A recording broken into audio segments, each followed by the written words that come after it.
So I thought to start with, like you've had a really interesting martial arts journey. I think from what I understand, you started off in like, was it the late 80s? You went to Shanghai?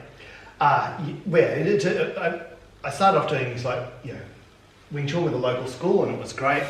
I studied Chinese at university and kind of got interested in then wanting to travel to China and do Chinese martial arts. It was just the place I was at. So in '87, I went to China for 6 weeks, and I met a few interesting characters, but the most interesting person I had the opportunity to meet, and I had a letter of introduction because I'd done a little bit of Taiji with a Chinese student, and they just happened to be a disciple of Fu Zhongwen, who's a very famous Yang Style master.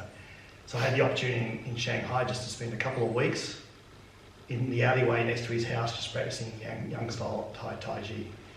And I guess I kind of got the bug then, but my life kind of changed. Hit work.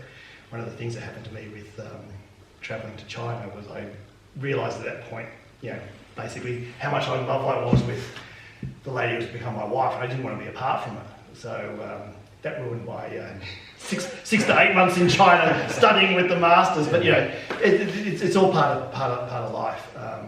But yes, that was my first trip. But I didn't travel again to China until 1997. And even though I had started the Tian family, Ba Gua, in '94 with a guy called Xie Shongde, and then followed up with a lot of training with one of his students who also took the martial art in his own directions, a guy called Victor Liao. He was one of my main mentors. This was here in Australia? Here in Australia, Sydney. So Xie Shongde was very instrumental in sort of raising the level of Chinese boxing in Sydney in the 90s. Had studied very interesting Taiji, but also with martial arts with Tian Hui. So he took the Tian family Ba Gua out of China. But unfortunately, we didn't have contact with Mr. Tian in the actual holder of the system, and it wasn't until 2005 that I got to meet him on one of my trips there after training some Ba Gua with another teacher there, who was a very excellent teacher. But one of the things I found with martial arts ultimately is that you have to, because I'm interested in the fighting aspect, but also in the end there's a sort of how much enjoyment you have from the practice. So if you have something that you're practicing that you ultimately, like getting sore knees, which I did, or it just doesn't feel like you, as beautiful as the martial art is and as good as the teacher is. So I had a bit of a revelation with Mr. Chen. So this is the movements as he was describing them just fitted me like a glove. So I didn't look back from there. But I have to say, I do like to research. My bad habit is I like to research a lot of things. So another big influence to me was in 2008. I met Alex Kostic, Systema instructor, or if you like, a fighting movement instructor based on Russian martial arts. And then just training with friends has been one of the main influences. And in particular in recent years, I've always had an interest in Southeast Asian martial arts. So in the early days, originally Carlos Navarro and Dean Lawler, but Dean Lawler particularly also for his approach to street-based tactical work, which has been a big influence on me. But then more recently, Ronaldo Galang, Ray Galang, Phyllis Okali, who's just a wonderful guy, so full of knowledge, but also all morning I try to keep up as much as I can to draw information from him. So all of this has meant that I've travelled a lot, China being one of the places, but Eastern Europe and other places as well. So are you like training all these styles together, or is it more like you're just like your own training is your Ba Gua, but you're taking like things you've learned and aspects like into it? I see sort of these days martial arts training as really just training different attributes. So there's certain styles or whatever will emphasise different things that I want to train. So I've always tried to find, and I think I've kind of settled in a way that's I'm satisfied with, a kind of principles based on, because Systema is just movement, right? So it's but it's Jibun Gung, if you like. Yeah. It's based on groundwork, Mm. engaging with the ground. It's Kadashnikov says, the ground is your first professor. Yeah. So it's the way that you learn to interact with different planes of force Mm. through rolling and so forth. Mr. Tian has, the formula for the forms, and I don't see them as any different, really. So if I go for a walk, I'm practicing the principles from the Tian family walking or from the Systema. Yeah. So I kind of guess in my own personal place, I've gone beyond. I don't see things necessarily as styles. Mm. Okay. With the Tian family stuff, of course, if I'm talking about it and I'm practicing, it is the Tian family, but it's what's the attribute and the forms that the moves that I'm learning. It's not just about, I know the system. Mm. It's how do I move? It's really just operating between these actions. One of the basic actions, for example, in Systema, classical Systema, is you're just practicing just these lines here, and they're nothing new to their system or whatever. So which style am I practicing? It's just that different ones will give you different gains. I suppose what I was asking then more is like, are you taking the Ba Gua as like your kind of framework, I suppose, and then other things are sort of feeding into that. It's kind of like your basis or your bread and butter, like the thing you kind of go to.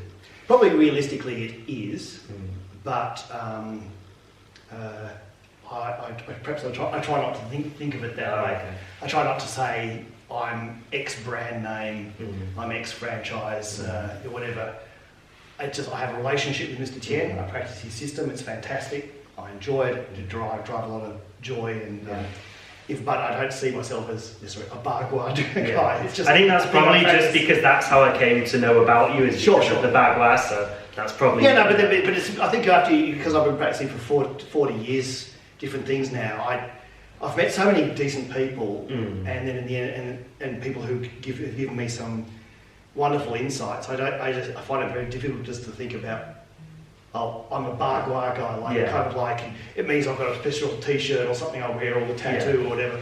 But it's very important, and if people want to learn the Ba Gua, I teach the Ba Gua. And so it's more in terms of my relation to the students, and then in passing on the system, because some of the people who are interested in the Systema aren't necessarily interested in the Ba Gua and vice versa.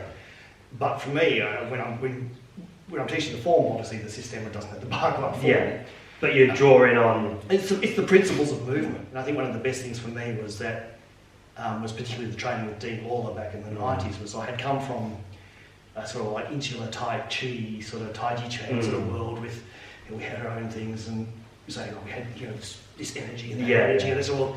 And I met these guys, and they just punched in the head.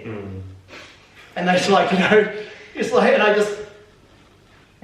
And you kind of like, at that point I could have walked away and still tried to fight, or I just worked with these guys. Very natural movement. It didn't necessarily disillusion me with the Chinese martial arts. It just made me be careful with what I was kind of learning as I went, and over the years I got better at sort of saying, well, who are the people? In the end, I kind of have to be friends with the person I'm learning with. Maybe you could tell us a bit about what Tian Style Ba Gua is. Yeah, absolutely. So, just for context, because that's what we've been. So I guess it's a big, in the context of someone who's been doing stuff for 40 years, rightly or wrongly or badly or goodly or whatever. But in terms of the Tian family system, it's a very natural sort of system. So it has its own progressions. And move to forms, but the movements are very sort of, I guess, flowing. So for me, when I wrote an article in Taiji magazine a few years ago, I said it was my feeling in studying it was it looked and felt more like Tian Style Taiji Chuan than say something like Chen Tinghua. Yeah, that was my initial feeling, like when I first saw it. And I can't comment on history and so forth, but it has a very interesting take on mechanics, which I haven't experienced with some Ba Gua. We've said, well, that's very similar to some things in our tongue line chain, for example. But so its main core is you have your circle walking. You see basic single palm changes for each of the 8 animals, and then there are quite complex, if you like, choreography for each of the animals. So over the years, I've really only learnt one of the animals because it just takes such a long time to learn them. But in terms of interacting with Mr. Tian, it's all about why you're learning it. So we spend most of the time, like we did earlier on today.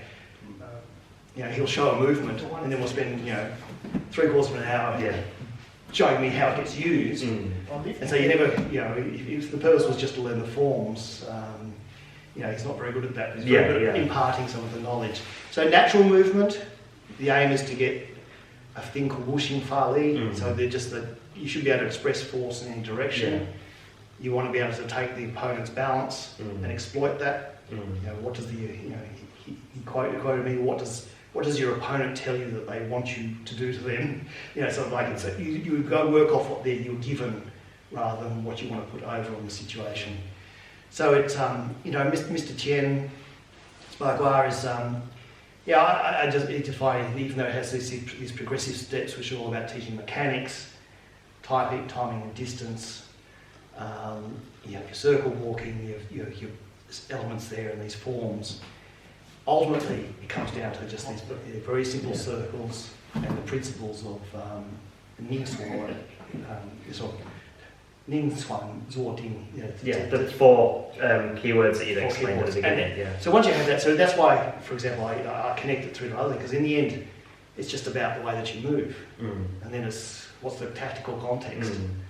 Really, there's multiple ways of learning different throws and holds and things like that. So in terms of the Tian family, I think it's extremely rich in its material, and to be honest, I wouldn't be seeing and looking forward to seeing, hopefully when the borders open and diplomatic relations with China remain sound, that I would go back. And people say, well, why do you really go train other things? It's because Mr. Tian Klian is just such good knowledge. He's such a relaxed, spontaneous mover in a way that I haven't personally experienced from other Chinese martial arts. I mean, not to say that no one else is like that. It's not the ultimate system by any means. And so I guess that's, for me, Tian family Ba Gua is this series of principles, a cache of techniques that are really useful and teach you a lot about weaknesses in the body and how you can string them together, or if he responds, I can do something else, etc., etc. And then you get into it, and then the more you do it, the more forms you can you can learn over time. But it's hard to know because we can talk about the principles of fighting, which hopefully we demonstrated a bit before. Principles of mechanics, which of course is a lifelong pursuit to try and grind the iron needle into a bezel into a needle. It's just and you just get better and smoother at it.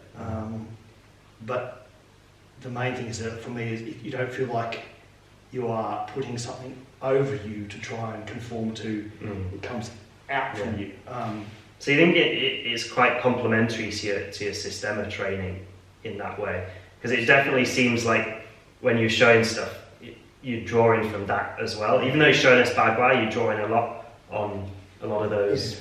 Well, the advantage, one of the things I have to say about the Tian family, I mean, and it may also be the fact that I'm only ever there for a couple of weeks at a time. So Mr. Tian tries to pile me full of knowledge as best as I can.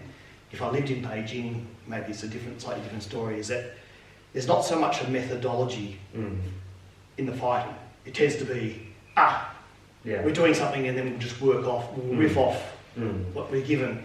The advantage of the Systema is that, particularly as Alex Kostic does it, this is a series of games. So you kind of just train the whole time, and then so if my hand is here and I take your balance on a couple of points and throw you, have I done a Tian family application, or have I just taken balance from a couple of points and thrown you? So it's more a question of how different games feed into each other. They have slightly different, depending on who you're training with, slightly different flavour. I also train with a guy called Alexander Maximtsov in a sort of classical Kadashnikov system, which is much more defined on the angles and how you move and so forth, but still very relaxed. And its jiu-jitsu origins are very clear. But Yeah, but for me, the two complement each other, and you know, when I have trained in Alex or with other instructors, it's just movement. Mm. You have vectors of force, and you set the context in the game as to what you want to do, whether it's to take down or just to sort of like for practicing taking balance, or and I guess particularly as I've got older, training with a group of friends and having a context where you can sort of train that and not necessarily get hurt in your training is more important for me these days than you know, necessarily, you know, training as if I'm going to have a kickboxing match or something like that, which would require a certain amount of conditioning, which clearly I don't have. So yes, they're kind of like this, but I don't, as I said, they're just training methods that complement each other and inform each other. And but someone else may go, no, my experience is completely different. But I can only say from my own personal point of view. But